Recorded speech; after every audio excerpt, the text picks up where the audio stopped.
Hello, and welcome to Mapping the College Audition, a podcast where we explore the landscape of the college theater world and try to demystify this daunting audition process.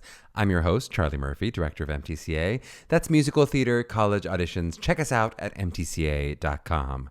And today we have got Michael Minarik from the Institute for American Musical Theater, IAMT, on the pod.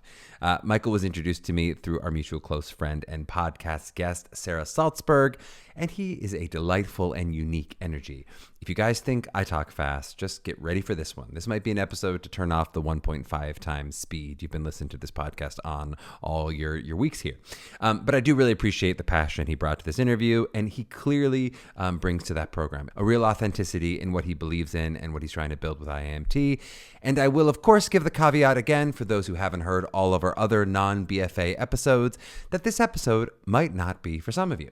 If you think you're curious, you might find it an interesting and I think enlightening conversation and some fun banter. But if you know for sure that you're a BFA or bust person, or even if you're looking more toward those BAs, then IAMT is likely not the school for you. Even some of our less academic students do have a hard line at not wanting a non-degree granting school. That was too many negatives. That they want a degree granting school is what I mean. In which case, you know the drill. You can shut off at this episode. Just leave us a quick review on your podcast platform of choice with an extra hour that you've just gained thanking us. For our class of 2025 and younger listeners, if you haven't yet met MTCA, we are doing another round of our free MTCA workshops on next Wednesday, June 5th at 8 p.m. If you're listening on episode drop day at 8 p.m., that's exactly a week from today. If you like to wait a week before you listen to episodes, then it is occurring right now as we speak, and you have a unique opportunity. You could be listening to this interview while you watch me talk in real time. I think it's a great chance for many of you to put a face to your favorite podcast host's voice and to learn about the process, see some of our great MTCA artistic coaches. Do they work with our students? You can come with your questions, come with your curiosity. It even includes a discounted rate on an initial consultation if you choose to move forward with us, though of course you have no obligation beyond this free online hour. All right. Pitch made. I hope you feel pitched. I hope you feel sold. Go sign up at mtca.com. And let's get into it. Here's Michael Minarik from IAMT.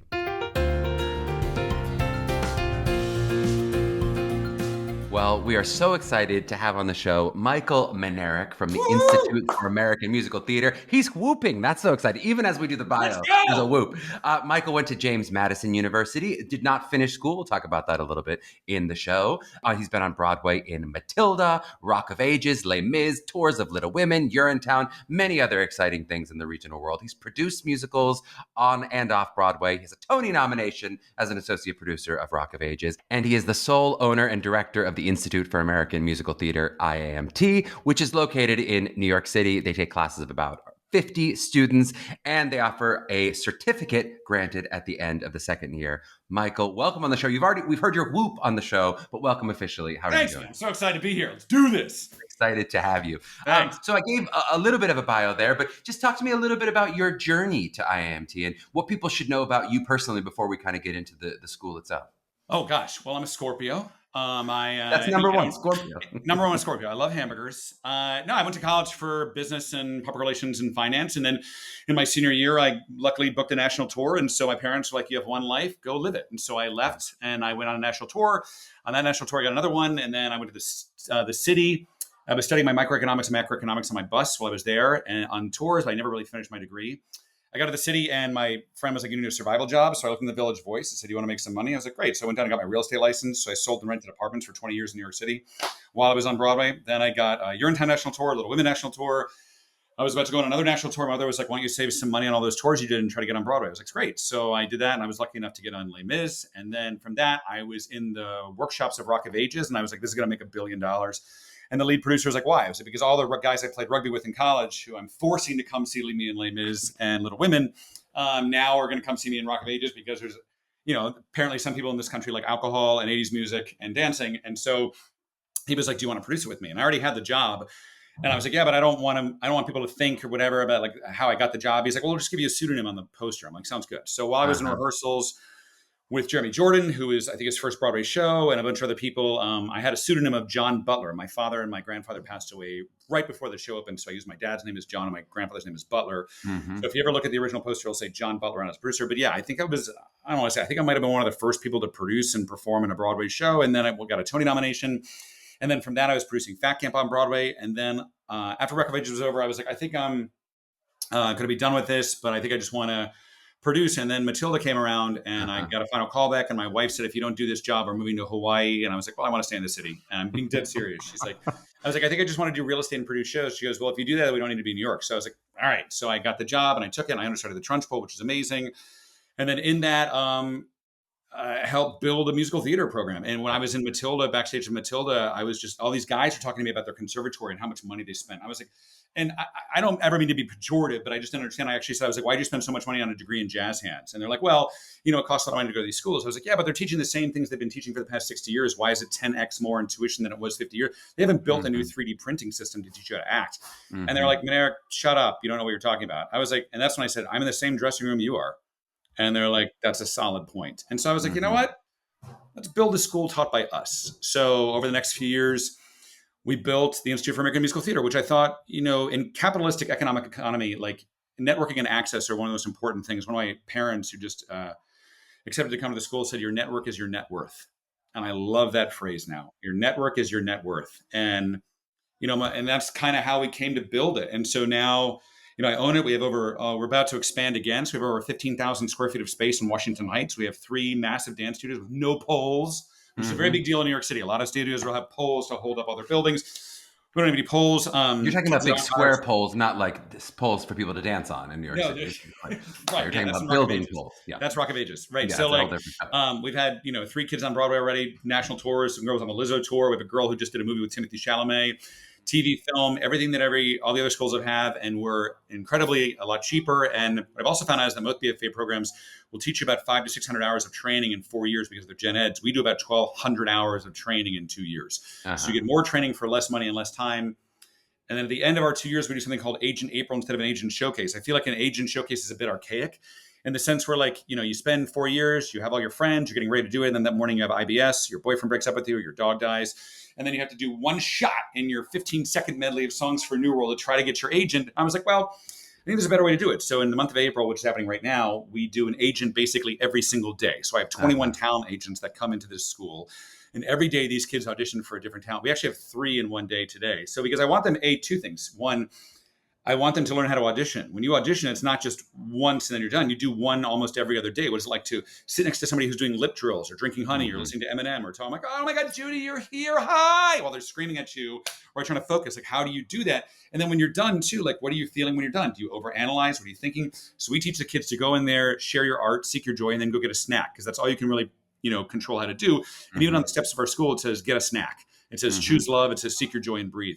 And so then the second fold is they get to figure out how to audition too. So we have one girl in here who after her 5th agent, she's like, I'm just not getting the response from these agents. I was like, switch up the songs. You have 14 more agents, 16 more agents to go through. She goes, that's a great idea. So she tried something the next day, call back. The next day, call back. She goes, oh my gosh. Another kid was like, I'm not really enjoying this outfit. I'm like, great. You have 17 more agents.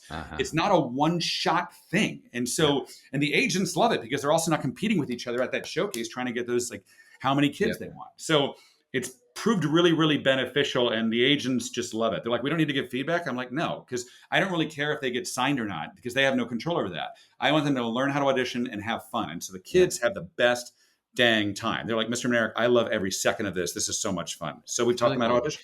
Yeah, I mean, that was definitely my showcase experience. We did 2. We did one in New York and one in LA. And I've learned so much between the showcase. It's such a better showcase in LA just from the experience and the break and realizing what I learned through going through the process. Right. But I was also like, I didn't want to go to LA. So I had this amazing response in LA. I was like, can I get that response in New York? Because that's where I want to end up.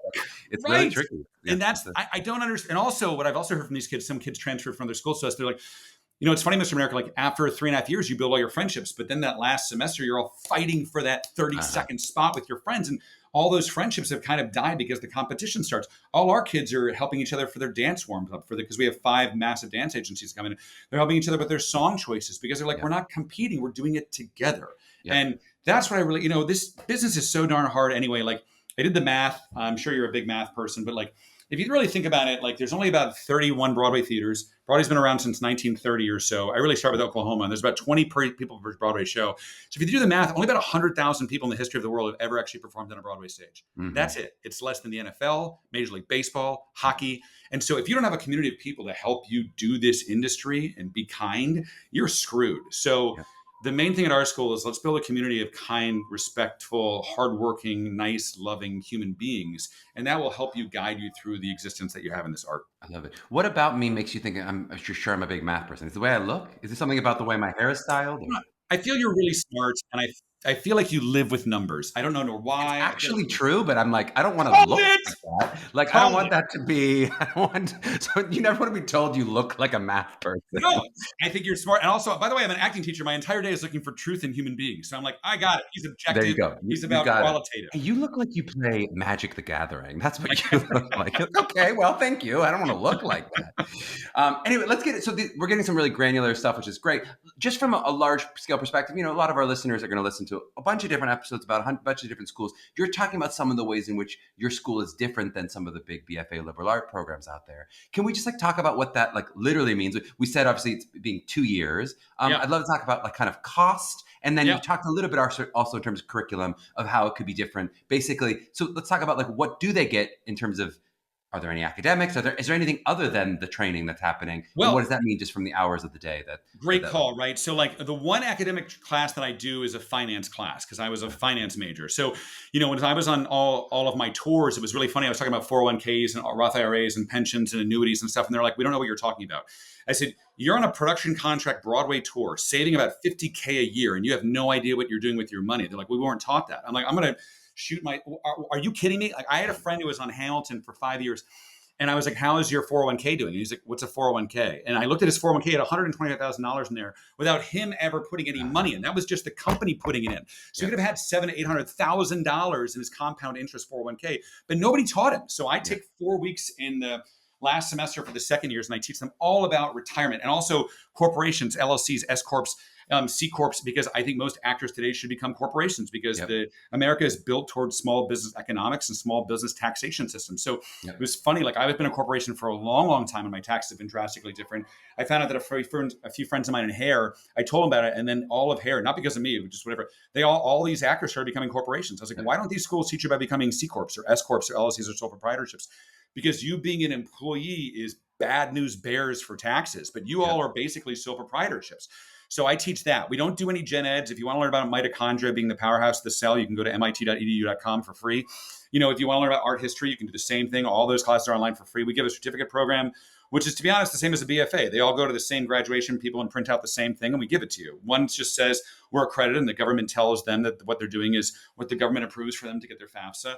I don't do that. I'm basically a really nice autocrat. So I'm like, we're going to make up a curriculum that I think the current musical theater, film and TV, plays and stuff will behoove you to succeed in this industry. So like one of the kids like, Mr. Minarik, I need an acro class. I'm like, done. So we're going to build an elective acro class. Mr. Minarik, we need this. Fine. There's no board of directors or arts and sciences or a budget. I mean, I have a budget, of course, but if you want to do a new class, let's just make a new class. Let's just figure it out. So our curriculum is 9 to 4:30 every single day. It's, we have, I think, 6 types of dance: of commercial, ballet, tap, hip hop, jazz. Oh gosh, I'm not the greatest dancer, so I forgot the other 2. But I mean, we do the most dance of any school in the country. We have kids dropping out of some of the, I will never speak badly about a specific school, but I'll just say we have kids coming out of some of the top dance programs because we dance more than they do. We dance about 10 hours a week, and they're not dance majors. They also have 5 hours of voice, and then also 5 hours of acting, song interpretation, audition tech classes, some scene study classes, dialect classes. In their third year, which is an optional third year, if you want to do just one more for some more emotional maturation, we have directing class. Our directing head is Ryan Emmons, who's the associate director of Water for Elephants, and Kimberly Kimber on Broadway, who is my associate director on Matilda. So we also have a meditation room that I'm sitting next to right now too. Like, we build whatever the kids think that they need to do. That's what it is. Our shows, performance-wise, we do new works because I was a producer for a long time. I know how hard and expensive it is to get up new works. So what we do is every semester, we have 2 or 3 new works. The kids put up with like Tony Award-winning directors or amateur directors. John Carafa just came in, who choreographs for The Gilded Age and Westworld and Only Murders in the Building, did a whole acting piece on our kids. And he asked one of them to be his new assistant. But now they make those connections, right? I was on Urinetown, the Broadway tours. So Greg Cotis and Mark Holman come in and do their new works at our school.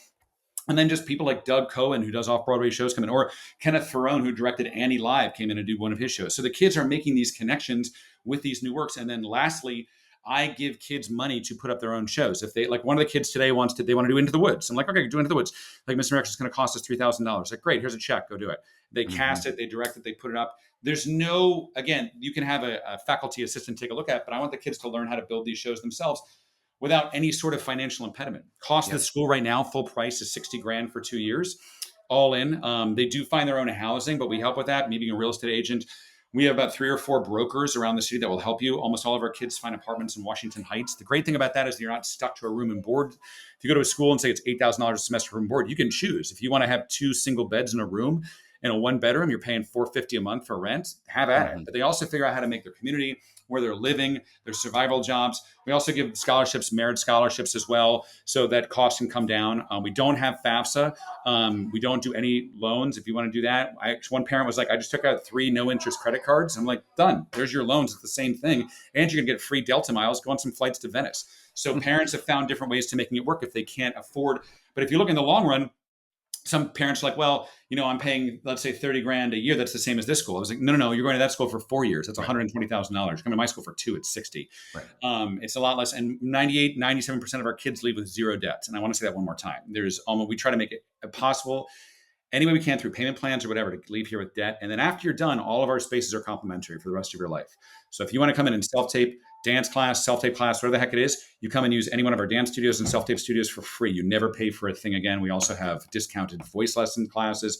We have free headshots. We have free dance reels, all that stuff. That's so cool. I definitely want to talk about that more. But so talk to me a little bit about the payment plan. So basically loans in terms of federal loans was something that's not going to be possible. No, because we're not accredited, right? So they can't do that. But so what they do is some parents truly goes, all right, I'll just get a personal loan. I'm like, great, go ahead. And then, but truly, we've had many parents just say, so if I just get like a Delta Amex with no interest for 18 months, I'm like, yeah, go ahead. It's the same thing. It's just not more in the student end. It's not something where you guys are providing. You can do this over 5 years or 10 years or something like that. They're still paying that. We have talked to some different loan companies. And so we actually have one that we might be talking to have a relationship with.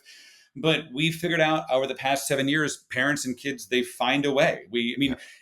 And because it's not as expensive, a lot of loan companies are like, yeah, here you go. That's fine. But that's just the way it is. Well, and you're speaking toward, I guess, some of the positives also of like, a lot of faculty have talked about the difficulty of the bureaucracy that, often their schools are. And you're saying, well, we don't have that, right? We don't have any bureaucracy. You don't have red tape to cut through. 0. Let's talk a little bit about the flip side of, so, these degrees now, or the classes they take now, if I understand correctly, would not transmit to an associate's degree or a bachelor's degree. If they were to say they wanted to go somewhere else, this is not counting toward that. Not at all. I basically look at the school as a litmus test because I had some finance friends of mine who own hedge funds. They have a lot of houses, but no souls, right? So like they are like, I was like, do you guys went to UVA? And they're like, yeah. I was like, did you learn more in 6 months at Goldman Sachs or 4 years at UVA? They're like 6 months at Goldman. I was like, would you have gone to a 2-year intensive for Goldman Sachs and 4 years at UVA? They're like, in 2 seconds. I was like, great. Mm-hmm. So what I think is this, we're more like a beta test or a litmus test. If this is what you really, really want to do, then you come to my school. And after 2 years, you're like, you know what?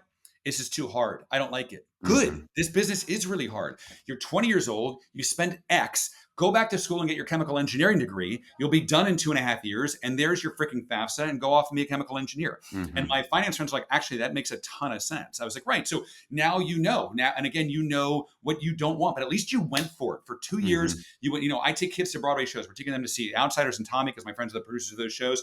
We do talkbacks to the shows that people come in and they do all their, my friends produce Wicked. They produce Moulin Rouge, right? So we go and meet all the producers. And I want them to have every single experience possible. We do pre-pro at our schools that a lot of schools don't do because, my friends just did the Mean Girls tour on Broadway, on Company on Broadway. They did pre-pro at our school with our kids. Mm-hmm. Like I give you access to as many people as I know, and I'm loud and obnoxious, hopefully in a kind way. So I've met a lot of people. And in that sense, like, we just did a pre-pro for Beautiful at Paper Mill Playhouse with the director, Casey Hushin, because Casey and I worked at Phantom together. And the choreographer, Jen Bender, was there. So now she met 18 of our kids. That was basically a private audition. We're doing 4 pre-pros for 3 national tours in the fall. All these kids get to meet all of them. Like, I think that's worth more personally, this is my own personal opinion, than a degree that says, I know how to sing. Right, but who did you meet? We had a teacher here that said, I went to a certain school and none of my teachers had their equity cards. And I was like, well, then what are we... Well, I don't understand what we're doing. And I said this to you before, you don't need a degree to play football in the NFL. Right. Why do you need it? You don't need a degree to do this. So if you don't need a degree to do this, why are you getting one? But that's just my personal opinion. But and undoubtedly true. We talk about on the podcast a lot that there's certainly, when you say I'm in the same dressing room as our friend Gabe Ebert, and who was a podcast guest in Matilda, or Yeah. any of these musicals. I mean, you will see people from all the big schools with big degrees, and you'll see people who don't have a degree at all, for sure. There's definitely is not in the professional world a litmus test where they go, I'd love to cast you, but you don't have a degree. No one's ever said that. For sure. Save for maybe a straight play where they're like, listen, we need you to have a little bit of training here. Like, I get that a little bit, but man, I've been on probably 1,000 auditions, and no one's, like you just said, no one said, oh, Minarik, I want to put you in Matilda, but you got to be in dance. Maybe could be the reason, right? The be in dance. Maybe could be the reason that it's harder to get into a room. If you're trying to audition for Shakespeare, could it be harder to get in the room if you don't have an MFA? Yes. But once you're in the room, no one's going, but what about the degree? Once they've right. seen you. And if I'm bringing all the casting directors here already, and I'm bringing all the talent agents here already, they've already met you. I just had an agent, she walked just by from the Price Group.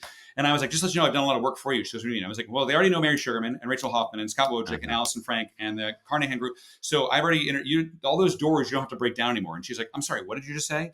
I said, I've already broken down all the doors for you as a talent agent. You don't have to break those doors down. Because when I first started, my agent was like, nobody knows who you are. Like, I got him after my second national tour. It took me years to meet, Craig Burns and Bernie and all these people. If we're bringing them in, those doors are broken. So these agents are like, you've already done half my work for me. I was like, I know. There's something also so cool about meeting agents in a classroom kind of environment, because I remember feeling the kind of weird strain and pressure of like the first time, I'm sorry, I don't mean agents, I mean casting directors. The first time auditioning for a casting director, especially if the role isn't one you're amazing for, that you're being sent out for, you're going, I'm really doing a go see for you. I want to meet you. I don't care. I'm not really going to get cast. I'm 15 years too young for this role. But I'm trying to like show off for you, but I also I don't want to not get cast. Like that's a weird experience when it's live. And also what they do, Rachel is so great. She does mock auditions. So she'll bring in sides from a season she's doing at the St. Louis Muni. And then she'll, and so great, well, you're going to do some callbacks. And then if the kids don't get called back, they sit in and watch the thing happen so they can watch how an audition works. One of the kids will be a reader. Like this also, our choreographer just booked she's now going to be the choreographer, or our dance has to be the choreographer for the Stages of St. Louis Newsies, because I bring in regional theaters to my school, like Gale C. We actually chartered a bus up to the Rev because Brett Smock's a badass. I don't know if you have to, censor that. He's the shit. And so we also had, Gateway the Playhouse. first one we would. Now we do. Come on. Now we do. Okay, sorry. And Gateway Playhouse came in. We had 4 different regional theaters come in. And our kids booked a job, and every one of those, Forestburg Playhouse came in. And so because of what happened, though, was our dance head did her combo. They're like, that's really good. I think we want this for Newsies. So now our dance head just got hired. So now the heads of our programs are now working. Like MJ Slinger's teaching over there. He's the associate choreographer of Heart of Rock and Roll on Broadway. He's teaching our kids every week. This isn't a one semester thing. Dee Tomasetta, the dance captain for Tommy, teaches our kids every week when she's not in our shows. Some of the people on my staff are like, I went to X school. I saw a casting director once in 4 years. I'm like, they see them every 2 or 3 weeks. Like they've seen 8 casting directors this semester already. Yep. You talked a little about the order of operations. It totally makes sense in terms of going, hey, I'm 17, 18. I want to see if this feels right for me. And then maybe potentially I would go to college. What are the different ages? Are most of your students 18, 19, 20? Are some of them out of BFAs and then they come to you? Are some of them younger? How does it work in terms of, obviously they don't have to be a certain age to go to your school necessarily. But you're asking brilliant questions. I got to point that out, math guy. Numbers guy. No, so you look like it. You look like it. You look like it. You're a math guy. So we have 4 kids under 18 right now because their parents, they were like, they went to this wonderful dance studio, but they were the best at their dance studio. And they're like, what do we do with them now? And I was like, well, because of COVID, now the kids can graduate from high school online. So they come here at 17 or 16. They finish their high school online. They finish here at 18. They get an agent. They go out and start working. 2 of our kids were in Music Man at 17 years old. And one of our kids is 18 years old in Funny Girl on Broadway. We also have kids that do their BFAs and they feel like they haven't got enough training. So we've had kids that come out and do more. They're like, is this like a master's? It's like, you can categorize it whatever way you want that makes you feel happy. It's just 2 years of training and it's intense training. So you have a great question. It's the majority are kids right out of high school. But like, I think in the upcoming semester, we have a girl that's finishing her senior year of high school. We also, by the way, have a kid who's going to Penn State for psychology while she's at our school. So she's getting her degree from Penn State online. While she's going here. Yeah. And I was like, that's really smart too. So more and more kids are actually thinking about doing that. They're like, I'm going to get my separate degree, but go here and train. Yeah, it sort of occurs to me that, like we do often with non-musical actors, we'll sort of sometimes get a BA and then get an MFA if they're not sure. I kind of wonder, are there like people who have a full BA who go, I didn't get as much intensive training, and I want to show up and take Yes. 2 years of your school. You have Yeah, that we too. have a kid who is studying, like, I forgot what it was called out in California, and she was 22 years old, and she's like, "Can I come here for 2 years?" Again, now she's on the Book of Mormon tour. Right. Like, because she That's made sort all of the these. equivalent of an MFA, even though we don't really have a lot of MFAs in musical theater. But you're saying I'm taking a secondary degree or whatever. Yeah, and a lot of kids One are concept. like, yeah, and they're just like, I want to meet these people. How do Yeah. I meet these people? And I was like, now you're understanding how capitalism truly works. Like, I was at a meeting in LA, and I sing for the Yankees a lot. I'm very lucky; they seem to like me. But also, if they lose and I sing, they don't ask me back. It's true. They're superstitious like that. So, like, A-Rod struck out, and I was like, wait, I can't come back because he sucks. And they're like, yeah, sorry, goodbye. So, I was at a meeting. And this girl's dad was like, yeah, she really wants to do some, analytics for sports, and she wants to get into the marketing department. I was like, oh, some of my friends are in marketing for Yankees. Want me to give them a call? And she goes, yeah, sure. That's worth more than 4 years at a school because, Right. like, oh, Minarik, your friends, great, we'll bring her in for an internship meeting. This is how this works, right? I mean, I get calls from casting directors all the time being like, hey, Minarik, do you have any kids for my shows? Yeah. So we started also become a casting directorship too, because, like, honestly, a week ago, a guy from regional theater, I need three people. Great. Who else you got? I have Broadway casting directors calling me. What do you got for me? So Mm-hmm. I think, again, and I want to say this before we said this before, and also all of you out there think what I'm saying is stupid. That's great. That means you really, really, really want a BFA, and that makes me happy. What I wanted to give people was choice, and I think the most wonderful but also difficult thing in life is choice. So if you say that guy's an idiot, he smells, he's a Yankee fan, I hate him, that's great. Now you really want to go to Mars University. I will never put a specific college, and you Mm-hmm. really, really are excited about your choice. That's so wonderful, but now I'm giving you choice. Yep. Now we're in New York City. All the people that I know come teach here. Do you want to learn from the people that are doing it? Also, our dance head is commercial dance based and not ballet based because Broadway's going commercial. Like, all Mm-hmm. these new shows are hip hop. Of course, we Uh-huh. do ballet. We have amazing ballet teachers, but look at Anne Juliet and Jagged Little Pill and Hamilton. All these shows are like, oh my God, everything's turning to hip hop commercial Yep. stuff. And I think a lot of these programs are being left behind. These kids come out who can't do commercial as well as ballet.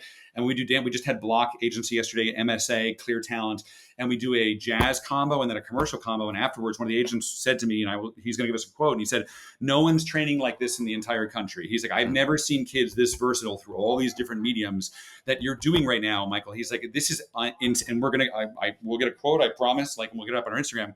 I was blown away. He's like, people are just kind of stuck in their little Yeah. myopic majors as they go through, and they're not giving them the full complement of what this business really is. That's really interesting. It sounds not so dissimilar from, I don't know, 10, 15 years ago when it feels like schools were very behind on the pop rock of it all, singing Yes. wise.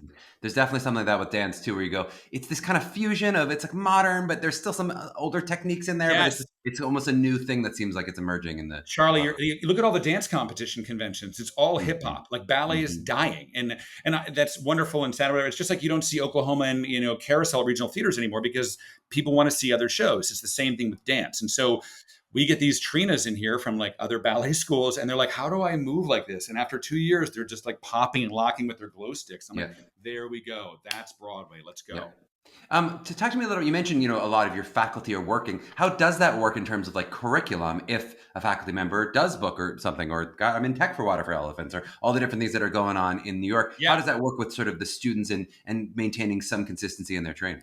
Yeah, it's wonderful, and it's a wonderful problem to have. Like, I don't think I'm allowed to say it. Well, I can say Jackie Burns, who's amazing as a teacher at our school, and she was just in Titanic, and then she came and taught, and then something happened to her, so she had to leave immediately, which we're so happy about. But Hmm. yeah, but the great thing is Jackie Burns then just calls her friends. So then it's like Haley Pachoon comes in because Jenny Denoy is doing cruise ships, right? Or Anthony Murphy's in The Wiz. So he's like, here's 5 people that are my friends. I think it's great. So we have consistency at the top. I'm the head of the acting department. Lindsay is head of dance. And we have Tana Miller, head of voice. Everybody Uh-huh. underneath kind of moves around a little bit, but that's great. They have more and more and more chances for networking, right? Yep. Like, instead of having the same teacher 4 years, now they know 17 different people in the industry. Yeah. We also, I actually had a girl go out and play softball. When I was on Broadway, I loved playing softball. Other than Broadway, softball is the best thing in the world, right? So Rock of Ages won a bunch of championships. We actually cast people based on their softball ability. I'm kind of not kidding because we wanted to win more championships. But I said, it's a great place to network as well. So one of the girls was like, "Mr. Minarik, I played softball for 10 years. I'm like, ooh. So I went out of the fields. I saw Klenna and Tavea and all the guys. And I was like, hey, this girl's really good. You want to put her on our Moulin Rouge team? And they're like, yeah, let's see her play. And they played, and she won the MVP and they won the championship. Now she knows all of those people. That to me is worth so much, right? So, in your point, we have different teachers come in. That's great, right? Amanda Lamont's in here a lot, but then Christine Corner-Smith was here, but then she got pregnant. Christine Cavillo was here, but then she got Chicago. But now all the kids know somebody in Chicago while they're going to school. So I think it's a blessing in that sense. And now, Michael, I can't let you walk past the Broadway show, given you're talking to the reigning MVP of the championship team of the 130 division. I just wanted to be clear. Well, I knew I smelled something special about you, but I didn't realize. Wait. We do have a trophy. It's in my closet. Elizabeth's trying to break it. Why is it in your closet? Bring it out. No, you have to know my wife. It's not. I know your wife, and she's broken. She's broken my basketball trophies. I can't let her near my manager of the year trophy is next to my Tony nomination at my apartment. My wife's like, "You've got to be kidding me." We tried hard to recruit Mr. Klenna, who's coming on the podcast in a couple of weeks. We tried hard to recruit him, but he won't leave Moulin Rouge, which is understandable. I understand. No. He's not made. It's not fair. God made him a minor league baseball player. It's just not fair. I mean, it's ridiculous. But anyway, dude, congratulations. You're a beast because 130 is tough. Where do you play short? Are you left field? What are you? No, I play more first base than shortstop. A very good hitter. I'm very good. I play high school baseball too. Whoa! This is not an accident. All right, I'm sorry. I'm sorry. Okay. Now we're getting distracted here, but I want to talk a little bit about, you mentioned 3 different, heads in terms of, you're not an expert in dance, you're much more in acting and sort of the ways that it operates. Is there, in terms of credit hours, a focus of, hey, we spend more time dancing, more time singing, more time acting? How do you sort of look at the disciplines and how they interact? I would love to get it 7, 7, and 7. They do about 20 hours of training a week, which again, I think is the most in the country. I don't know anybody else that does it. If they do, that's fine, but I haven't found it yet. Even other programs that are similar to ours still don't do it that much. So what we like to do, though, is because dance is and also Broadway is an athletic thing. Jeff Saturday, the center for the Colts, came and saw Rock of Ages once. He goes, "You guys actually work harder than we do." He's like, "We only play a game or a week, and you guys, this is ridiculous." So we want to make sure these kids are athletically and physically competent to do these 8 shows a week. We also have my wife who does a thing called MELT training, which is stuff for myofascial release. So every Friday we kind of help them with their tendon to get things rehydrated so they don't have injuries. But we do a lot of dance, and also we do a lot of dance specifically because when you start out in your career, you're going to be dancing. You're probably going to be in the ensemble trying to get. I mean, Jeremy Jordan was in the ensemble of Rock of Ages as a swing, and they just made this something like the earthquake you heard was Jeremy Jordan actually dancing in a Broadway show. He danced in Rock of Ages because he had to understudy and be there. And if you don't know how to dance, if you're not competent, Broadway shows are getting more expensive and they're cutting down their ensembles. So you better do all things, right? You can't just park and bark anymore in South Pacific. So we train you to do a ton of dance. So that's why there's 10 hours of dance. And the other 10 hours are broken up between acting and voice. We do mainly group voice lesson classes, but we also have opportunities for privates. But what I do with that is we do a very discounted rate. So private rates are $45 for a half an hour, $75 for an hour. So if you think about it, if you took a private voice lesson in another school and you're dropping $100,000 for the year, if you just did one a week for an hour, you're dropping an extra $1,500. That's it on top of your tuition. And you have those private voice lessons afforded to you the rest of your life at that same exact price. So we do that. We also have private class afterwards for ballet, anything you want to do with the teachers.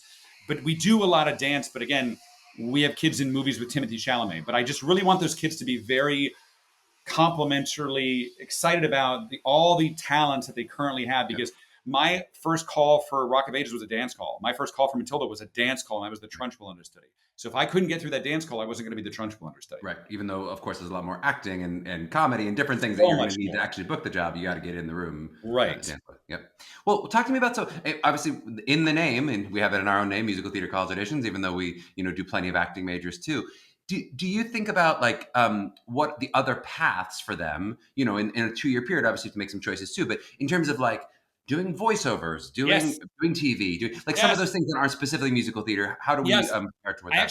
I actually wanted to change the name, and I won't say what it is yet because I think that's a more comprehensive. We have film and TV class for the kids twice a week or once a week. I forgot what it was. I think it's twice a week for the second year. So we teach them the acting first, then film and TV second.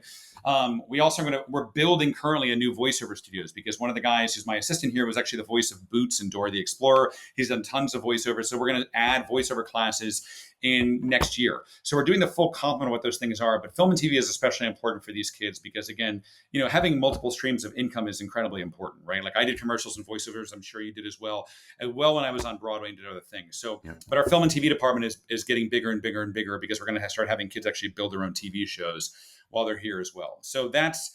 So I wish the name would be different, but our brand is kind of exploding right now in a good way. And so I was like, okay, do I change it yet? But I just really wanted to change it to Charlie Murphy. And I thought that they would really just enjoy that. Then they will all come if you make Then it they're all back. going to come and say, how do we become the MVP of the softball league? You can just call it MVP, Charlie Murphy MVP. MVP. This is cool. Okay. Yeah, for sure. Okay, gotcha. No, you've already sort of spoken to this a little bit in terms of the different conversations and if people think you smell and they want to go somewhere else. But Yeah. I just love to hear, as we're in April and you're looking at kind of next year's class, Yeah. how are those conversations going in terms of students? I imagine there are students, I know some of our students who would audition for you, who are looking at maybe BFA, maybe you. And not everyone knows for sure, hey, I'm definitely looking at a 2-year program. There aren't that many also non-4-year programs. So in terms of like, what are those conversations with parents? What are those conversations with students as they're deciding, hey, I'm looking at cost, I'm looking at all this stuff? I love it. It's my favorite thing. Like we just had a kid whose dad was like, you know what, Minarik, we're just going to do the BFA route. I'm like, that's great. I'm so glad you made that decision. That makes me so happy. And he's like, really? I was like, yes. Like we're going to, our class is almost full, to be perfectly honest. Like we're in April and we're booked. Like we have more applications we've ever had before. We have more waitlist kids. It's getting nuts. And most kids are still waiting on their FAFSA stuff. So that my gosh, we have kids just like, it's getting crazy because when you sit down and actually talk about the return on your investment, when you actually look at the financial and qualitative understanding and proponents of what this is and what are you really buying? And that's really important to me. When I say to you, who are your teachers? Who do they know? Who are they meeting? Who are you introduced? If you do Mini Faye at your school as Hello Dolly, that's great, directed by Bob Bobson. And that's freaking wonderful. But when you come to the city, nobody knows who Bob Bobson is. And everybody else has done Mini Faye too. So when I tell them, what do you really want to buy? When you do these schools, what are you buying? Are you buying a name? Does that name help you get an agent? I'm giving you the same agents. What are you buying? The training? I'm giving you the same. I think, well, no, I'm giving you more training. Anybody can go into a library and buy an actor prepares from Stanislavski. Why do you have to go to a school to learn that? I'm teaching you the business of what this is, right? Our teachers you're meeting these people. Like last year, we had a bunch of kids at the Shenandoah Summer Conservatory because 2 of our teachers were teaching there. So they like hired our kids. That's just how we have a few kids in Rock of Ages because that's where I got my equity card and I brought them in. Like, Minarik, we're going to hire some of your kids. That's great. Like now what I want you parents to always say, if you're going to buy a car, they look over everything. What are you getting for the car? Your mileage, your rate. Yep. I think sadly, I believe so much in 2 sayings. One is that every choice in life is based in love or fear. The friends you have, the food you have, I wear these clothes because I like them and I don't care if anybody makes fun of me for them. Other people wear clothes because they're scared of peer pressure, right? The other one is from Dostoevsky, my favorite author of all time. I'm a big freaking Russian literature nerd. But he said, life is either cheap happiness or lofty suffering. And I think that most people go into deciding with this, maybe for cheap happiness. I'm really scared. I'm going to choose this out of fear. My kid needs a degree because if it doesn't work out, I was like, yeah, but what does that degree get you? I don't understand with a BFA in musical theater. And again, I want to have a philosophical conversation. What does that get you? Most of my friends that didn't do this or didn't quote unquote make it, they're not doing anything related to their BFA. And it didn't, like one guy I know went to go work for Tesla and was a sales associate. Then he got deluged with stock and he's a multimillionaire now. It has nothing to do with his BFA, right? Like I have another kid now who's like high up in this golf thing. She was just started as a server. Now she's like the regional manager for it. Another girl I know is building restaurants all over the country because she started as a server. They're competent human beings that were learning work ethic. So I tell a lot of parents, like, why are you getting this BFA? And they're like, I don't know. I'm just told I'm supposed to get it. I'm like, yeah, but why? What are you buying? And they're like, well, I guess we're buying safety. It's really interesting, especially in the world where you're talking about like you can go to MIT and get a lot of specific education online. I mean, I think people, however many years ago, really thought, hey, in college, you pay for college for the education or maybe to learn how to think instead of the thing itself. But then I think increasingly just in the world, people understand a college education to be about kind of the certification, to be say, hey, I have a degree from this school and that lets me get X job. Because I think there are still plenty of industries in the world where that is true. Yes. And I think what you're speaking toward is, it's really true in this world that like, certification, absent the training, if we're calling the training the education portion of it, the certification aspect of it is not as significant in this field as it is in other fields. It's not that there's zero element to it, but that it's just not the way where it's like, hey, my mom's a professor. It's like to get a professor and a law professor, you have to have gone to one of these schools to get in the interview or whatever. It's just like, that's not quite true. I don't want my surgeon saying, I really feel like I can take your kidney out. I'm like, no. You need to go through medical school. But we are living in a subjective industry. So why do you need an objective thing to tell you that you're able to to be successful in a subject that's a paradox. It makes no sense to me. And how many kids have come out of like high school and just gone to Broadway? A bunch, right? How many kids come out of high school and play in the NBA? A bunch. They don't need a degree in dribbling. Like when you say it like that, it just doesn't make any sense to me. So what are they really buying? I think that they're buying safety. Yeah. But I don't think the safety is what it used to be. Yale is $100,000 a year now. Like these colleges are, and why? And that's the other thing too. When did these colleges start? And I talked to my father-in-law and I was like, how much did you pay for college? He's like, I paid $750 a semester, but I got $1,000 subsidy from the state. I'm like, so you didn't pay anything for college? He's like, that's right. Yeah. And I was like, and they're teaching the same thing. He's like, that's right. I was like, so why is it 10X? I know why it's 10X, because the government got involved in student loans, which means the colleges can jack up the prices. And so now they build more buildings to compete with the Joneses. So when you go tour, you want to see what you're paying for. But totally. There are things also that make me angry. Like I know I so badly want to say some stuff about, I've heard one school only takes kids from out of state. I'll say that because they want the most money. They will only take kids from out of state because they will make more money. And I was like, you guys are awful. You're about equity and inclusion and artistic creative stuff. But they're like, Minarik, we have a budget. Yep. I was like, unbelievable, man. And so I wanted to be, and I hate this word, but a disruptor. I'm like, look, this is a different way to do it. This is not the linear, myopic way of doing it. Again, I could be wrong. And that's great. Again, I say it again, I have no ego with this. You don't need to come to my school. If you don't want to, that's super duper pooper scooper. But at least there's a choice now. And that's what we say. Here's this path too. Though it sounds like if you get the BFA, you're going to end up a billionaire from Tesla, or you're going to be starting restaurants. So it sounds like that's not such a bad path either. Well, I don't know anymore, man. That Tesla stock is dropping. He just laid off 10% of his staff. So I'm sure they're still doing fine. He's doing okay. Yeah. Well, let's take a quick break. And on the back end of the break, I want to talk a little bit about the admissions process. And I may even have some bonus questions for you as well. Ooh! All right, we are back with Michael Minarik, and we're going to talk a little bit about the audition process, really the audition and application process for IAMT. So first, I just want to talk a little bit about, like, for you, what are you looking for in a student? What makes you say, hey, this person, I want them to come on board. They feel right for us. The number one I look for is a happy, kind human being. And I'm being dead serious. I'm like I say, I'm a kind autocrat, but we actually write on the wall. I don't know if you have to censor this. I write quotes on the walls all over the studios that we've rented. And one of them is, don't be a dick. This business is so small. And you know that, we're connected through your wife and Leo and all these people. If you make it this long, as old as we are, that we should be in hospice and adult diapers, we know basically everybody in this industry, right? So if you're a poop face, you're not working. That's how this works, right? Because there's very many talented people out there. And if you're a poop face and you're talented, there are nice people who are also talented. And they're going to get hired. I just talked to a casting director who just cast a very prominent national tour. She's not going to rehire 70% of those kids out there because they came out of schools and they believe that they're entitled and they deserve. And she's like, it's done. I'm going to hire other people. I have another friend who was a music supervisor of a Broadway show that just closed. And he was like, I will not hire anybody under 27 anymore because these kids just won't even come to work. They just, for some reason, the work ethic is not there. And I'm like, well, that's not our school. So I admit hardworking, good ethics in the sense of that work, respect, kind people. And if I hear of any, I will say, crap talking or anything to hurt any other students that way, the door is right there. And it's in your student agreement that says, if you do any of these things, there's the door. And I've kicked out many kids for that. One kid came back. I thought it was lip service. And he came back and then he booked Kinky Boots and he booked a movie, but he's like, I really thought that this was other places. I was like, no. If you and I get to spend 2 years together as a blessing on this earth, that we get to enjoy each other's philosophy and training, we're going to do it in a kind, respectful, honest, happy manner. We can teach you how to sing, dance, and act. Okay, we can do that. Of course, we look for talent. It's important to have talent. But again, in this subjective industry, I could take somebody who can't sing or dance and I can put them on film and TV and they're going to be a movie star. So like, right, it's not just musical theater. We can do a lot of, but I want you to be kind and hardworking. And if that's not you, don't apply. And when I tell this to parents, everyone was like, don't screw up. Like they're looking at their kid. They're like, what? We're fine. But again, you know this.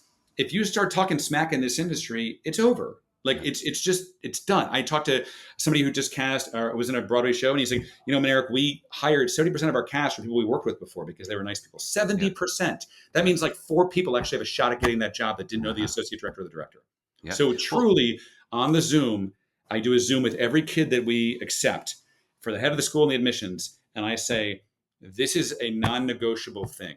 If you are a poop face, if you are mean to people, I don't allow clapping in my class for the sole reason of I don't want kids to define themselves by Yeah. external adoration or adjudication.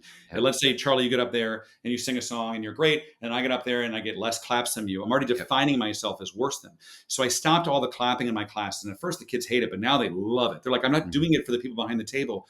I'm doing it for me. And Yep. I know that wasn't your question, but I also love Stoic philosophy. And Seneca says, to whom do you give your freedom to? And we Mhm. try to teach the kids that the freedom of your art is yours until you give it to somebody else. Don't give it to people behind the table. Don't give it to anybody else. Keep it for the love of the self of when you do your art. And you can't fully do that. And this is why, if there's a poop face in your class being poopy to you, Yep. then you can't be a fully complimented artist giving your freedom of art. So get the out of my school, because I'm Yeah. not going to deal with it. And also, when you come out of my school and you have a stamp on that, all the casting directors now know, oh, they're good kids. They come from Minarik school. Uh-huh. Those kids are going to work. They will come to work every day. They have that stamp. That's I what I look love at. that. Well, and talking about the literal, so you mentioned this sort of Zoom discussion that happens. What are the platforms, or how can someone audition for you? What does that look like in terms of, the process of, am I sending in videos in advance? Am I doing different Zoom things? Am I doing anything live? How does that work in terms of Yeah, audition? so we look for your softball video first. We want to see if you're a 3-tool, 5-tool Hey, player. you're going to send me those, all right? We're I'm always definitely going to send you recruiting, this. No, anyone good. yeah, if you're a 5-tool player, I want Juan Soto on the team. I'll just take a power hitter at this point. I don't care about the tools. I can stick you in right field. That's fine.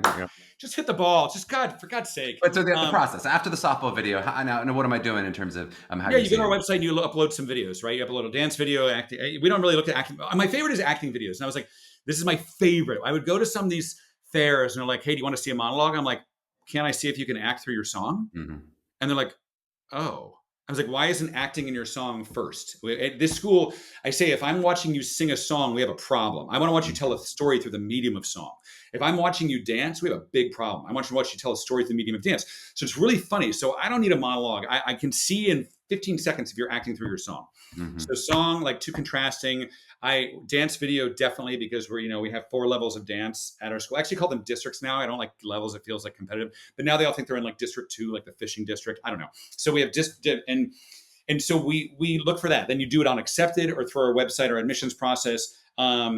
And that's really kind of it. I don't. And then there's a Zoom interview with you, it seems like, Oh, afterwards. So sorry. Yeah. So if you you get upload the accepted, videos and then you have a conversation. Yeah. you can choose to have a video with me and your parents to have a chat about what this place is and say, okay, Yeah. what are you? I'm like, well, we're a chemical engineering school with a minor in singing.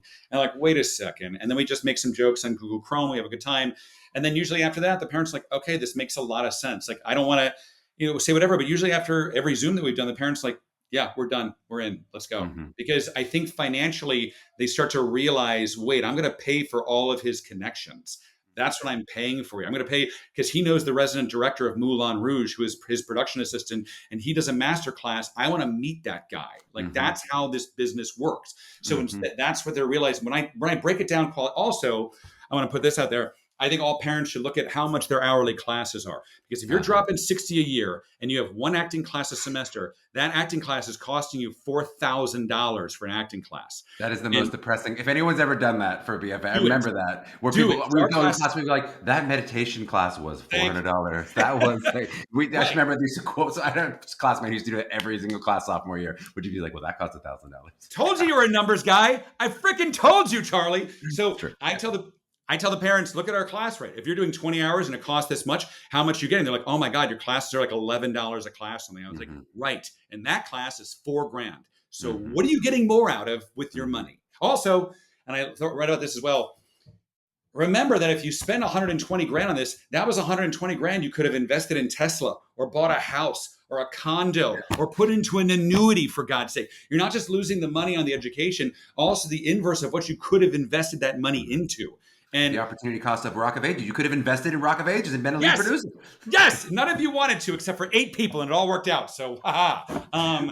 But Yeah. also, and not to destroy your listeners here, but an article just came out, and you can edit this out if you want to, but an article just came out and said, unless you're getting a STEM degree, you are leaving college with a wealth negative.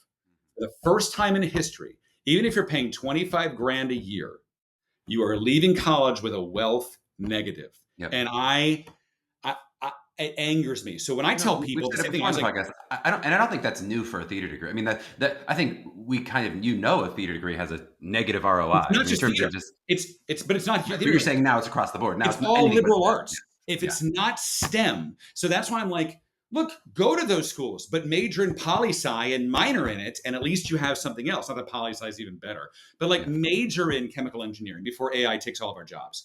So like it's just the numbers don't make sense to me. Yeah. But again, for all you parents, I'm a poo-poo face. They make sense to you. Go there. Have a blast. Well, but I mean, I think that's part of why I think parents actually are now more comfortable with the idea of a BFA in theater as opposed to a BA in English or a BA in other partially because they're saying to themselves, well, I don't know what is a positive ROI. What kind of jobs are going to be out there in the 21st century? And to the point of like, yeah, with AI, with all these other things like communication skills and all those skills are going to be valuable kind of regardless of the degree You're itself right. more That's than a they would have been wonderful 20 point that I years never ago. thought about before. Actually, that's great. If they're all on the same level of what that is, then a BA in English and a BA in literature and BA in art history are all the exact same. But you made a solid point too. Like a lot of my friends who are computer programmers aren't getting hired anymore because AI is just going to program it all for them anyway. So Right. I don't disagree with you in that. I always just tell the parents, you made a solid point. Just look at the qualitative money that you're spending and what are you getting out of your ROI It's from so this. true. And when you point at FAFSA too, I mean, if you're in a position where you go, you can afford school cheaply and it's 4 years and it's free and all this, it's amazing, right? But you're talking about parents who maybe aren't in that position who are going, hey, we have the money for school. That would be people, obviously. But to go, do I want to spend 60,000 here? Do I want to spend 200,000 here? What would the opportunity costs be there? Yeah, those are tough decisions. I freaking love your vernacular. Yes, thank you. Opportunity No, cost. you can steal it. You can use my name. You can use No, no, no, opportunity no, no. cost. I'm just like You can use whatever you need to use. That's fine. I'm stealing your baseball talent. That's So what I'm let's talk about so in terms of the application, is there anything else that factors in for you in terms of stuff they have to do? So they upload videos, are they writing essays? Is there anything else on the application in terms of stuff Oh, that you'd be looking for to admit them as yes. part of All this of their process? recommendations are more important to me than anything because I want to know that you're a good person. Hmm. Like if you don't have any recommendations, I'm like, oh, you're a poop face. Great, thanks, Hmm. bye. I get recommendations from kids who are moderately, if you want to say talented or whatever the heck you want to believe in that, but these are the best kids. I'm like, done. I want that one. That's the one I want because again, with 1,200 hours, I can teach you to dance. I Uh-huh. guarantee you, unless you're tone deaf, which we're going to know on a video that you're not, you can teach you to sing, and I can definitely teach you to act. What I also teach in acting is not therapy. I don't believe that theater is therapy. I don't do substitution. I don't think about your dead dog where you're in a scene. We do stuff that was taught to me based on your breath, about being present, about being in this moment, and using the tools of your breath and just listening in this moment. I do a lot of breath work at the school before every acting class. We do 10 minutes of breath work. A lot of the kids, to be honest, say they learn more about themselves than who they are as a person than they actually did. I was like, well, you have to as an artist, right? If you don't know who you are, you don't know what the hell you're doing. Hmm. But a lot of these kids come out of school, they're not storytellers first. And whenever the kids come out of our schools, all the casting directors are like, Minarik, your kids are storytellers first, bar none. She's like, this is an Hmm. acting conservatory with a bunch of stuff sprinkled in. I'm like, great, because it permeates through the entire thing. But truly, I want them to be happy people. Because if they don't do this, then go off and be a veterinarian, but still be in the present moment and seek your joy and get a snack and pet a dog, for God's sake. Like, But so I it think seems like for you, the talent of it all, as you're watching these videos, it is about a bar that you're crossing. You're not tone deaf. There's enough there that I can work with, but it's yes, not like we're going to take the 50 best performances we see, no, or we're only taking you if we think you're at an elite level. We're saying you have to be good, but then we care about who you are as a human being. yeah. I mean, look, we have some stupidly talented people. I mean, Sure. if I had auditions against some of these people now, I'd be like, I'm out. Like we have girls and guys who are dancing at elite levels, who are singing like, Brian Stokes Mitchell and Stephanie Hmm. Block. Like these kids don't you go on our Instagram and you'll see the kids are stupidly talented, but I also don't want automatons. A lot of Hmm. casting directors, like I know exactly what college they go to when they come out to see me because they're getting the exact same audition advice from their teachers. And it's not them, it's their teachers through them as an Hmm. automaton. I don't want that. I want individuals and I want random, interesting artists. We have a Hmm. kid who I absolutely love, who found a mannequin somewhere, and in every one of our spring concerts, he uses the mannequin as his like scene partner. I'm like, that's the most random crap I've ever seen in my life, and I love every second of that. And we know the performance opportunities we also have. We have spring concerts, we have fall concerts, we also do miscast concerts, and then the kids can make their own concerts. We have a dance Hmm. concert tonight they want to do. Yeah, but I want parents to hear we have some of the most elite kids in our school. We have kids that have turned down, quote unquote, the best schools, whatever that means anymore in the country, to come here first. Yeah. But for me to accept them, I want them to be kind Yeah. and happy. That's what I And want. what else do you so other than their kindness who they are human being, the barrier to talent entry that you're looking at, what else are you thinking about as you're filling out a 50? You sort of mentioned, Yeah.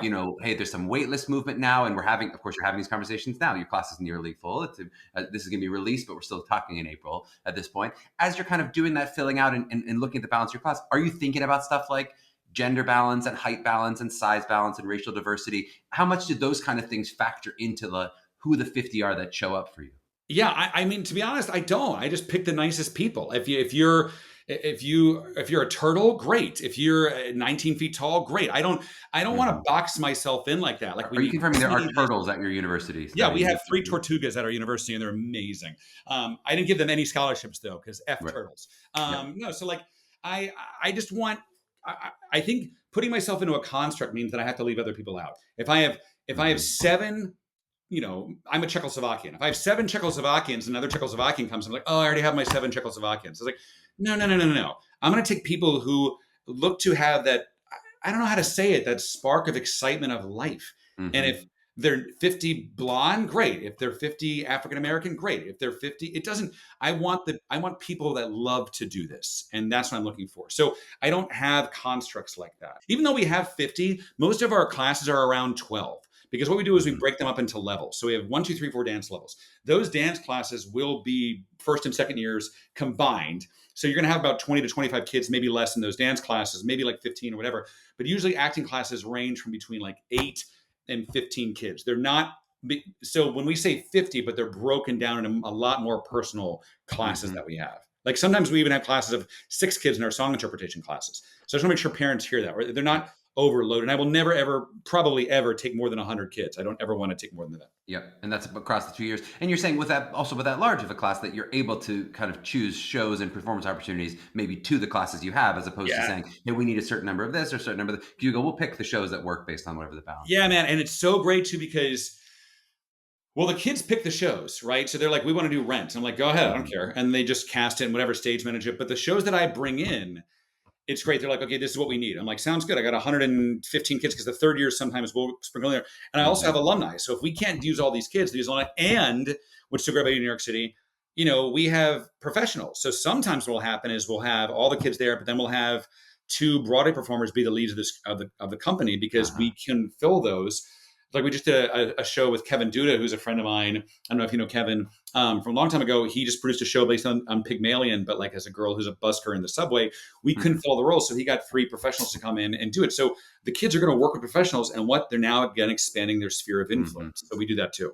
Super cool. Yeah, I don't think I asked enough about the third year. You mentioned that. So what would that be if someone was to stay on? You said mentioned it could be focused in directing specifically? Yeah, it's directing and acting. It's more a la carte. It's like a master's, right? So what you do is you have to come to my class, not because I'm a crazy narcissist, just because we do scenes. And you have to come to the other scenes, the directing class, because they do scenes. Every other class you can pick and choose. So if you want to take 30 hours of dance that week, go for it. If the next week Uh-huh. you want to take all the voice classes, go for it. So it's like you go into the cafeteria and choose because your structure is kind of done. You Uh-huh. still pay the same amount of tuition, but it's just you. What do you need to work on? And instead of going to BDC and paying $35 for a dance class, come back here and just kick your butt because you want to do more dance. And it sounds like you said that's about 15-ish students might choose to It's do that. we offer it and they choose. Like, last year we had, well, this finishing up year, we have 13. Like Uh-huh. next year we might have 11. The year after that we might have 20. But I always want to kind of cap it at around 15 for those third years.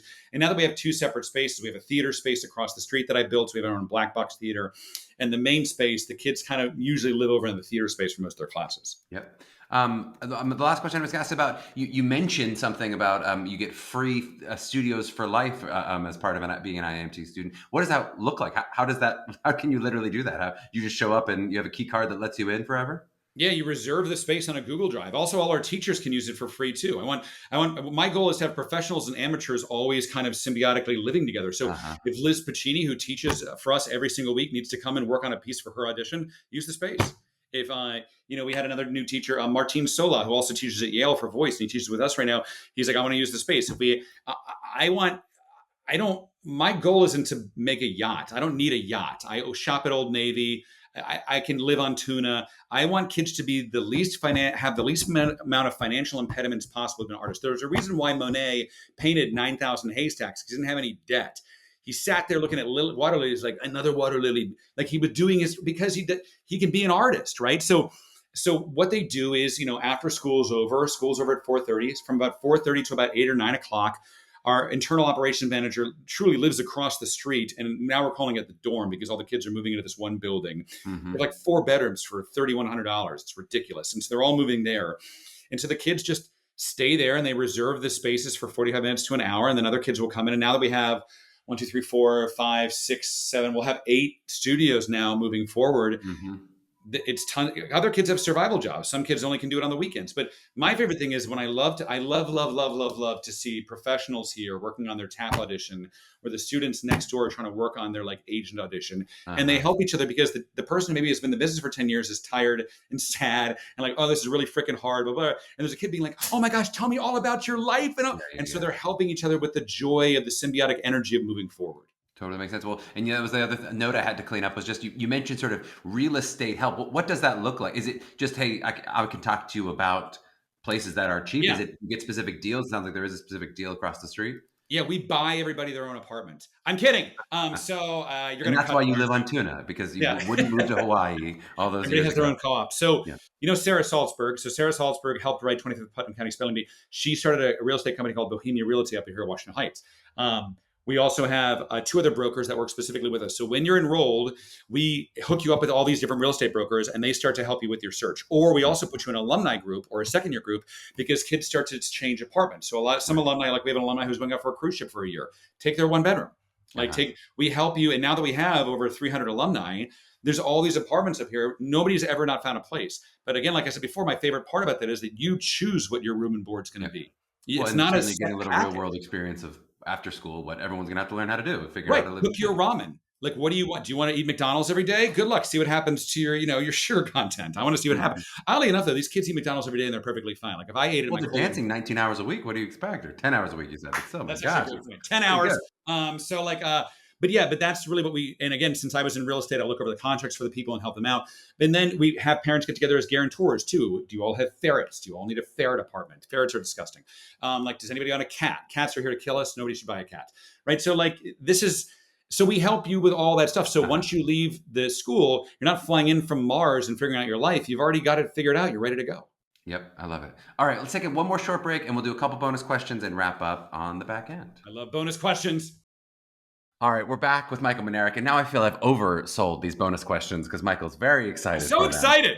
But I just want to talk a little bit about producing, right? Because I think we've had other artists come on the podcast and talk a little bit about that, but basically just to hear about the skill set that you feel like you formed. And obviously you mentioned being a numbers person and some of the sort of skills that you feel like you have. You'd already been in real estate.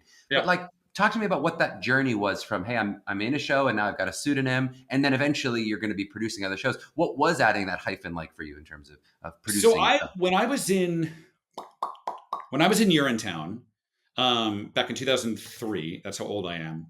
The producer of that was of the Araka Group, and they just started producing, and you're going to love this. So we were doing Urinetown at the ART, San Francisco Theater, at the Geary, and they were also producing a little new show called Wicked, and it was next door at the Current. And I got to be really good friends with the producers. And they're like, do you want to come see our new show and let us know what you think? I'm like, sure. So we all went over to watch Wicked. And I was like, I think this is good. And I looked down the line and all the girls are crying. I'm like, oh, you're going to make $1 billion. So we're watching it. It's not bad. Yeah. And Norbert Leo Butz was staying in the same building I was. Like, what are you in? He's like, I don't know. Some show about witches and crap. And I was like, all right, cool. So I was like, look, I'm really interested in this because I was a business finance guy in college. All my friends are in hedge funds. They're all finance bros. They're nice moms and dads. They're all the nice finance bros. They have kids. So so I thought to myself, I was like, I don't just want to be a cog in a machine the rest of my life. I like being told what to do by people that I respect and that I think that everybody does. But there's sometimes that I'm in shows being like, I don't like this. Also, I don't like the way you're marketing this. I don't like the way you're casting this. I don't like the way this scene goes into this scene. I was like, I want to be more involved. So he was like, so this wonderful person, one of my really, really close friends, Hank Unger from the Araka Group, was like, if you don't know who the Araka Group is, they basically do a ton of merch they're producing The Outsiders, they produce Wicked, they produce tons of stuff. So they were like, hey, we're producing a show called The Scene with Patricia Heaton and Tony Shalhoub. And I was like, Tony Shalhoub's my favorite actor of all time. He's like, do you want to raise some money and learn how to be an associate producer? I'm like, sure. So he was like, you can raise this much money. So what did I do? I called my allergist. I called my friends. I was like, hey, do you want to be involved with this thing? And I raised the money in 2 weeks. And so we put up the show. And it was going to go to Broadway. But then Tony Shalhoub and Patty Heaton's, from what I heard, TV show didn't schedule. So it didn't go anywhere. So all my investors lost their money.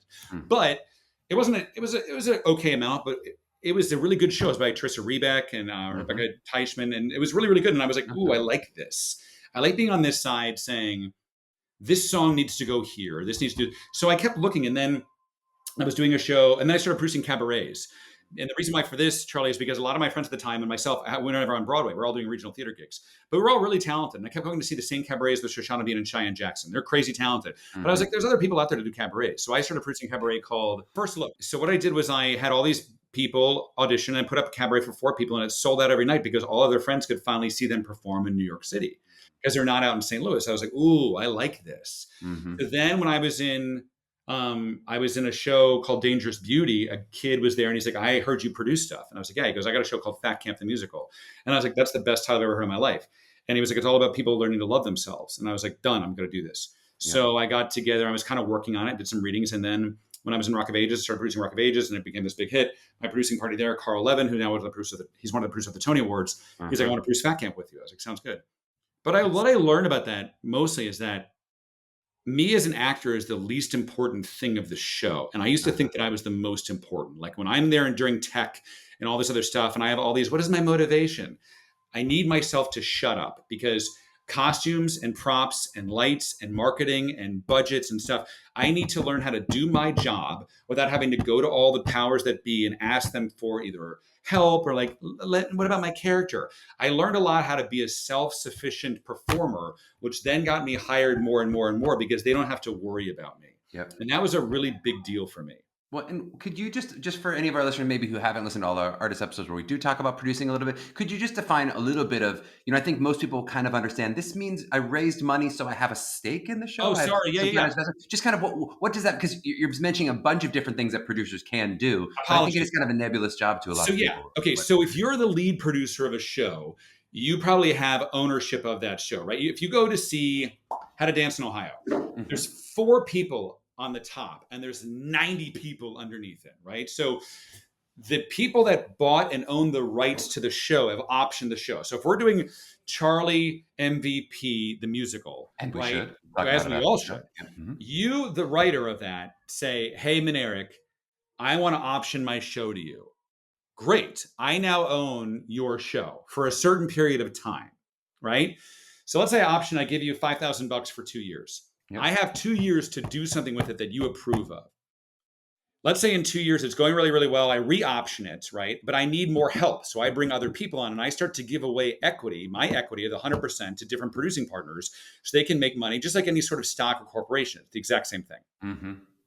But then what happens is you have associate. You're saying you have 100% even though you've optioned it to the writer. So that's that fee is all that I get as a writer. Well, it's a great idea for the writer in the sense where they have no stake in the game. No, so if they lose everything, but like you also have Writers Guild money, right? So let's say you do it. I think you get 2% as a librettist, 2% as a composer, and 2% as a book writer.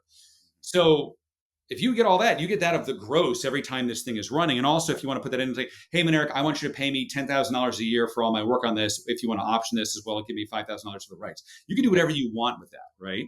Or you can say, I still want to keep 10% equity. But let's just say I own 100%. So then what happens is I go to, let's say, I don't know, I'm just Elizabeth and say, hey, do you want to become a partner on your husband's musical? And she goes, no, I can't stand him. We're in a fight right now over Broadway.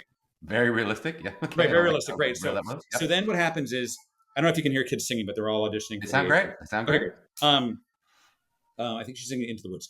So then what happens is I start to dilute my equity. But then as you dilute your equity, then you need maybe some associate producers to come on. Mm-hmm. What that is that I'm an associate producer of Rock of Ages. So they said, one of the guys, like, I'm going to give you a deal of a 1 for 3, which means every $3 that the company or the show makes, you get $1 of that 1 for 3. Yep. So giving you a certain percentage. I knew of a show where somebody offered a 1 for 9, which is the most unethical thing I've ever heard in my life. So every $9 of profit, you'd get $1. That is a horrible deal, right?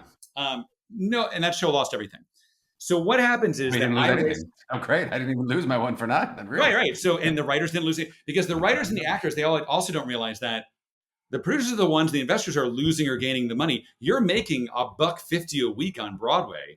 The producers are the ones that have risked all this money. A lot of people are like, oh, producers are poop heads. I was like, well, we don't have producers and investors. You don't have a job. So let's just make sure we all understand that, right? So I have myself own a certain percentage of Rock of Ages because I raised enough money to buy a stake of Rock of Ages. Right. My investors make money, and I also make money from that. So, and your investors make money off of your stake, basically. That's correct. They're your investors as opposed to investors in Rock of Ages directly. But they're my investors, and I'm under the umbrella of the general partner who brought me in. I don't want to say it's like a multi-level marketing thing, but it feels pseudo like that. But I don't make money. Like, they don't keep making money. But then the great thing is, I love my friend Hank said, so if I invested in Wicked, yeah, you win. But then the tour goes out. You have the opportunity, but not the obligation to invest in all the subsidiary productions. And that's really where people are starting to make their money nowadays. Broadway is a very difficult, it always has been, but now you're having $28 million musicals with operating costs of $1 million, right? So what they really want to do is like Legally Blonde, from what I heard, supposedly lost a certain amount of money on Broadway, but made a ton of it back on the tour. Yeah. And of course, Yeah. all of it back to regional theaters. I have a friend who wrote a Broadway musical who closed in 6 months, but he's made at least six figures every year from the regional theater and ancillary rights of it. Yeah. And also those investors will also make those rights because I make money when Rock of Ages gets licensed. So Yep. every time, and now everybody and their mother is doing Rock of Ages all over the country. So I get little checks from all, like, if Gateway Play is doing Rock of Ages, I get, a nice steak dinner or whatever the heck it is because of my You don't have ownership. to live off tuna anymore. It's Right. fantastic. I can get guac at Chipotle, but that's how the business works. Now, it's also, for most people, all write-off. Like, I have very, very wealthy friends who are like, listen, I don't really give a damn if this does well or not, because this doesn't really move my financial needle, but I'm going to give you, I'm just making this up, $75K. That is also a write-off to the $1 million I make every single year. And I get to go to opening night. And I get to tell people, this is the best part, that I'm a producer. I had some friends during the 2009 recession. They're like, Minarik, girls don't want to date bankers anymore. I was like, yeah, because you're evil. And he's like, yeah, but what do we do? I'm like, I don't know. I'm raising money for Rock of Ages. Like, oh, wait a second. My friends are kind of silverback gorillas. They sound great. I can tell girls that I'm a producer in Rock of Ages. I was like, you guys are pathetic. So they gave me money to be producers. And then what happens? They're at like house seats and watching the show. And so people give money to shows for different reasons. Some people, if you live in Iowa, we just want to say you're a part of the New York City scene. I know somebody that invested in a current Broadway show that just got really interesting reviews. And like, you know what? It's my first foray into it. I wanted to see what this was like.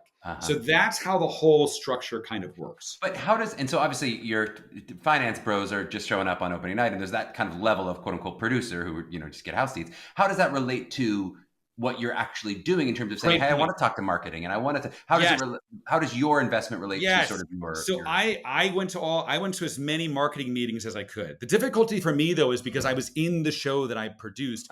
That was odd. Like some of the cast members, not very nicely, thought I was a narc. And they're like, oh, you bought your way in. I was like, I've had 4 national tours and Les Mis before that. So I'm fine. Thank you very much. And so that wasn't the best, but I went to, and casting sometimes was asked me, but to be honest, my producing partner said, I don't want you to be involved in casting because I don't want these people in the show to think that you have a say over this. And he was so smart about that. So when they asked me, hey, is this person coming in? I can say, I don't know, but it just depends on the deal that you have as the associate producer of that show. Right. In terms of what, like hiring, firing power. Yeah. But I mean, I would go sometimes to castings, or I would, I definitely looked at marketing because back then I, to be honest, was angry. They're like, we're going to buy a full page ad in the New York Times. I'm like, why?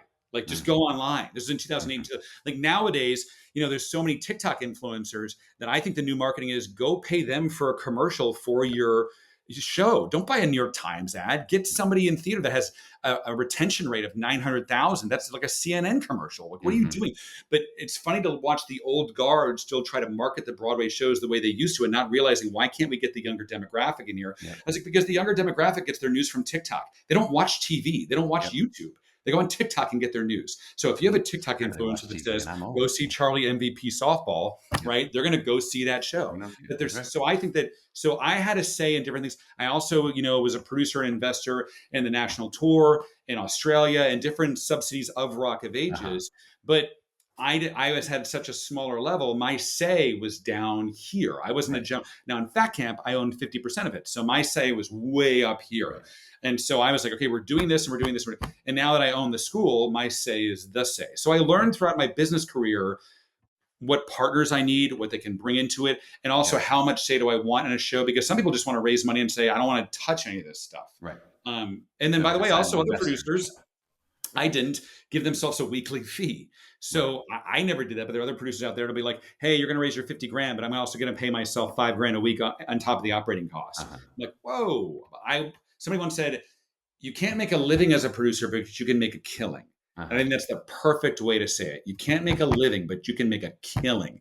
If you hit like 32 Red and you get one of those shows, it's just you're in Bali all day long on passive income. I mean, and that's where, I think it's really helpful for parents and students. It's confusing, I think, the different levels of producers. And it's like they're the most important person, but sometimes they're like not an important person at all. But just that word producer is true for all of them, I love that you said, because people walk around the city like, I'm a producer. I'm like, you gave $50. No, I mean, there are people who would introduce themselves to Jag, Elizabeth, and be like, I'm one of the producers of Jag. And she's like, are you?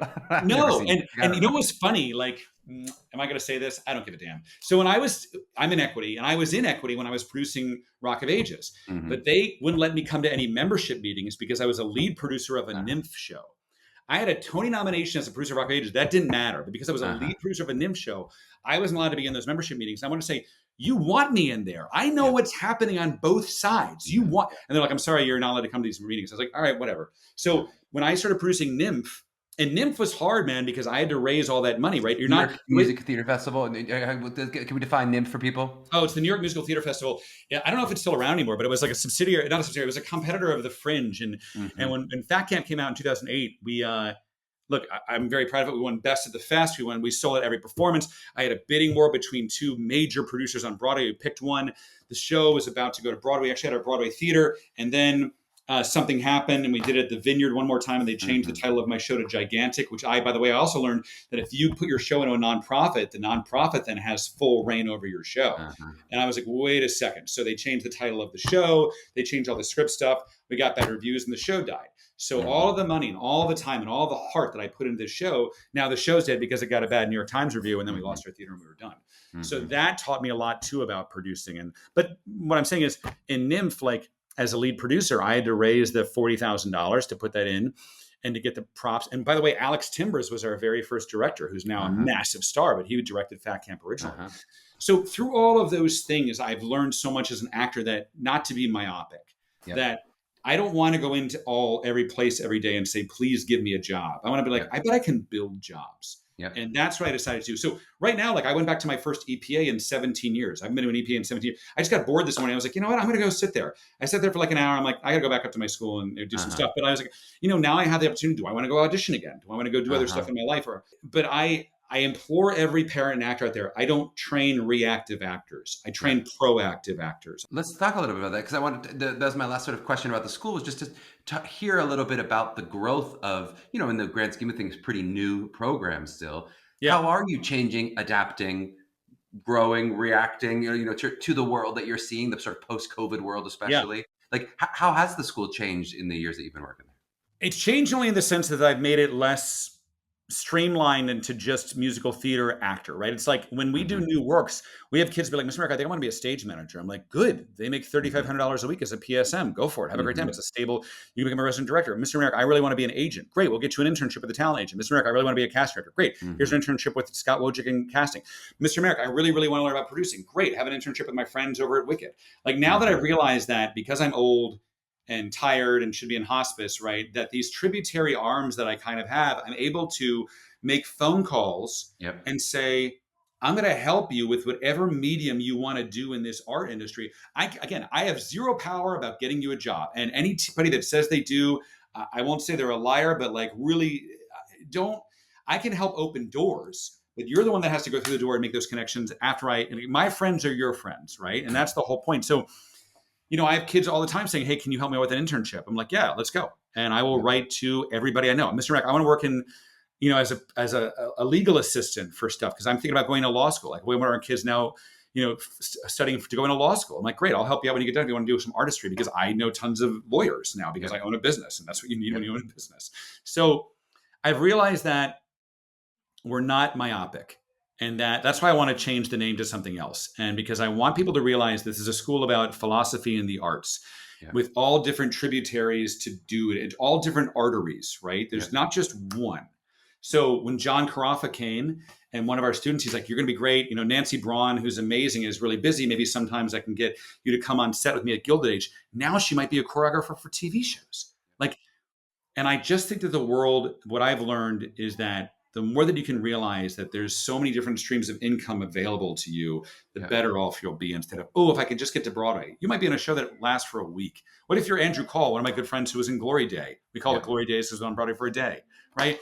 It's this very different world. So let's be more like universal and eclectic about what you're looking at as a business. Don't just be like, oh my God, I love Wicked. I love Wicked too. But what's the business? Do you want to be an S Corp?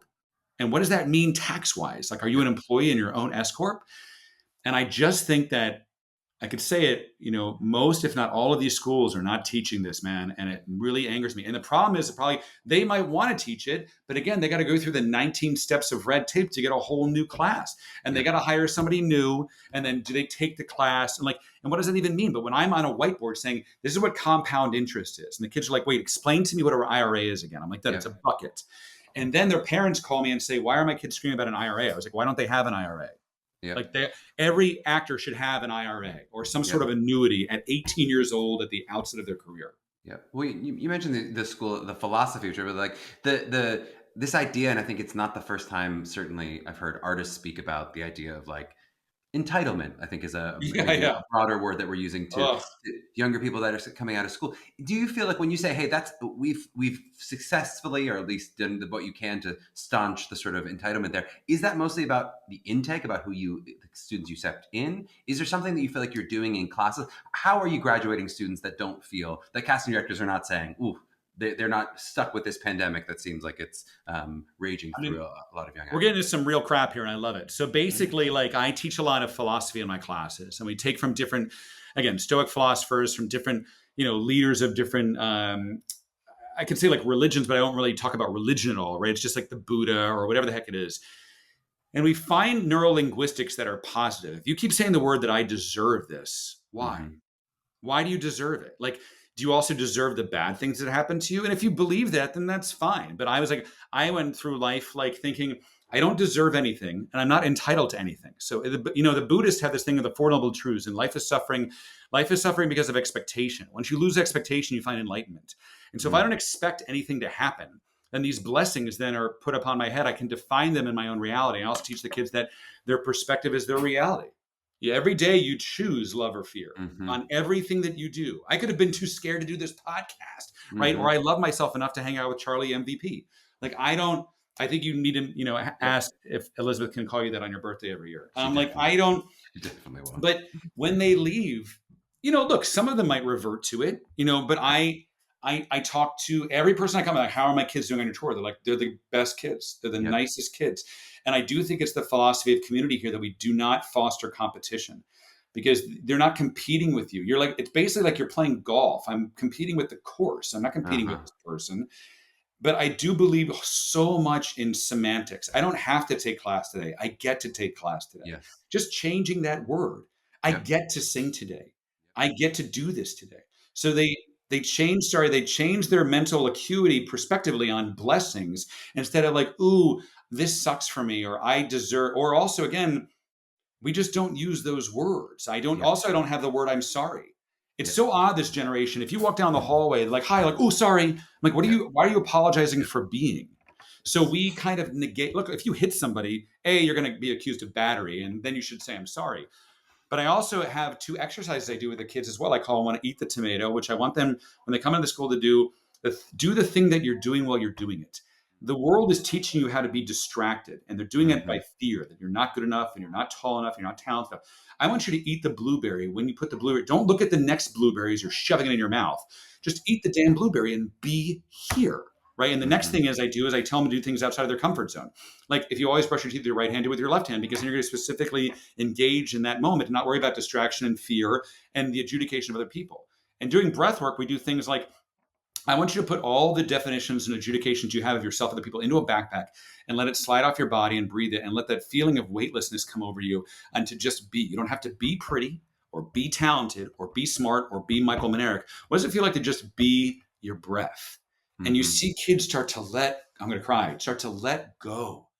And what I love is that a lot of them, after 2 years, like, Mr. Minarik, I don't want to do this anymore. I'm like, great. They're like, I truly found that I was doing this for other reasons. And I think I just want to be me, and whatever that entails, without any condition or adjective on that.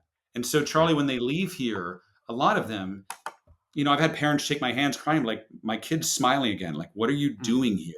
I'm like, I'm just helping the kids to be. And that's really it. Beautifully said. All right, well, then wrap with my actual last question, which is, we always end with a little bit of advice for the parents. And here you are talking to the parents already. Your cult-like school that's making them all that smile sounds horrible. And walk out of, they came in one person and now they're just beaming smiles. No, but what advice would you give to parents? I know we sort of talked a little bit already about kind of cost and why your school as opposed to other schools, but maybe just from a broader perspective about parents kind of approaching this process of I have a young person who wants to be an artist, who wants to go into this professionally, and maybe some parents, of course, come in. They go, I support my child, I know everything. But maybe for the parents out there who are a little bit less sold on the idea, or just don't know anything about it, it's a brand new world to them. What kind of advice do you give parents in that situation?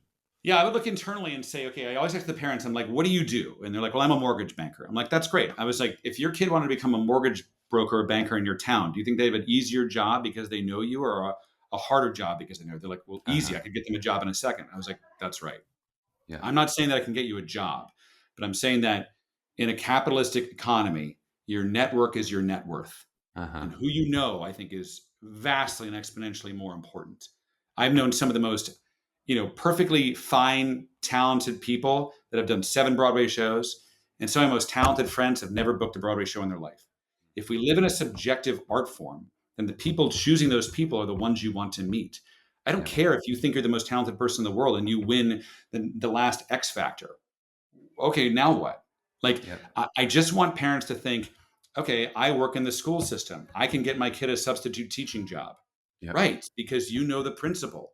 Like right now, Charlie, we did this because I knew Leo, you knew Kate, we all knew each other, right? Yep. Like this is how the world works. And if you don't believe that it does, then I actually fervently disagree with you. Yep. I'm a moderately talented human being. I got very lucky. I think I'm blessed. I worked my tail off and I got my shows. But there are other guys that are just as good as me as being Grantaire. But guess what? 4 of my friends were backstage of Les Mis when it was happening. And they're like, you should hire Minarik. Right? Like the producers of Matilda were the same producers of Urinetown that I did 20 years before. Yep. They hired me because they're like, oh, he was a really hard worker when he got on Urinetown. This is how the world works, unless you're in some massive caste system. So what I say to parents is, what are you buying? Look at what your return on your investment is. What is your qualitative research on it? And look at your own job. One more time. Are you an architect? Yes. Does your kid want to be an architect? Yes. After they get out of their training, can you help get them a job because they know all of your architect friends? Probably better than anybody come out of architecture school. Yep. It just makes, to me, linear sense. And that's why we built the school. So well said. All right. Now, if people want to check out more information, you already pointed them to the Instagram. What are the best ways that people should be checking out stuff for IAMT? Yeah, the Instagram's great. We're actually building a new website right now, IAMT-NYC.com. We also have a TikTok page, IAMT-NYC. You can go there too. Those are probably the best ways. We also do tours all the time. So you can call in and get a tour if you're in New York City, see our space, sit down with me or Sam. And if you want to do that.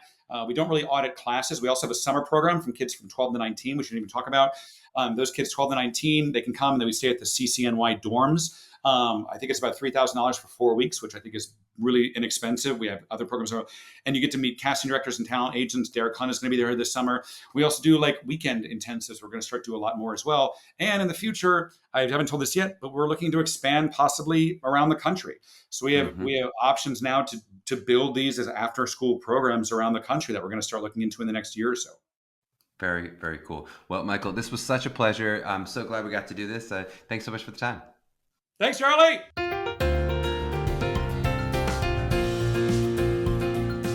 Yes, yes, yes. Just listening back to that, I am enthused with Michael's positive energy. And do you believe that I'm going to run right through that Broadway show League mentioned? I will do it. I believe in myself. I can do it. I do think there's an interesting takeaway surrounding that idea of credentialing, though I do think I also said much of it in the interview, so I'll keep this one quick.